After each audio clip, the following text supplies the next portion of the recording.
ভারতের শিল্পপতি অনিল আম্বানির বিরুদ্ধে এবার সক্রিয় আর্থিক বিষয়ে কেন্দ্রীয় তদন্তকারী সংস্থা এনফোর্সমেন্ট ডিরেক্টরেট ইডি আর্থিক দুর্নীতির অভিযোগে একাধিক এফআইআর দায়ের হওয়ার পর এবার শুরু হল ইডির অভিযান।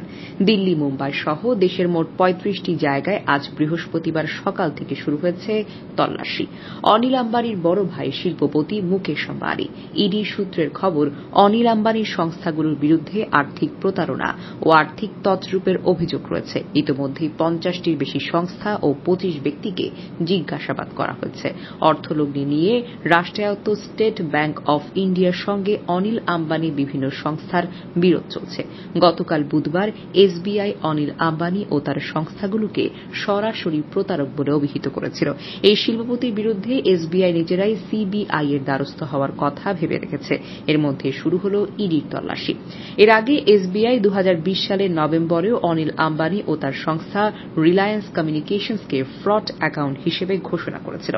২০২১ সালের ৫ জানুয়ারি তাদের বিরুদ্ধে সিবিআই এর কাছেও অভিযোগ করেছিল, কিন্তু পরের দিন দিল্লি হাইকোর্ট সে অভিযোগ স্থগিতাদেশ দেন।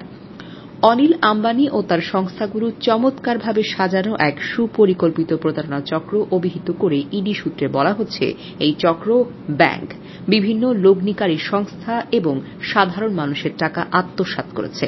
ইডির অভিযোগ, বিপুল ঋণ পেতে এসব সংস্থা ব্যাংকের শীর্ষ কর্তাদের ঘুষ দিয়েছিল।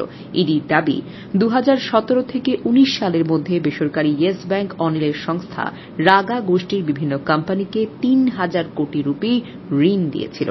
তার বিনিময়ে ইয়েস ব্যাংকের তৎকালীন কর্তারা নিজেরা ব্যক্তিগতভাবে উপকৃত হয়েছিল।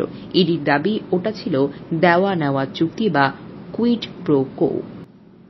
এমন আরও খবর পেতে জেড টিভিকে সাবস্ক্রাইব করে পাশেই থাকুন।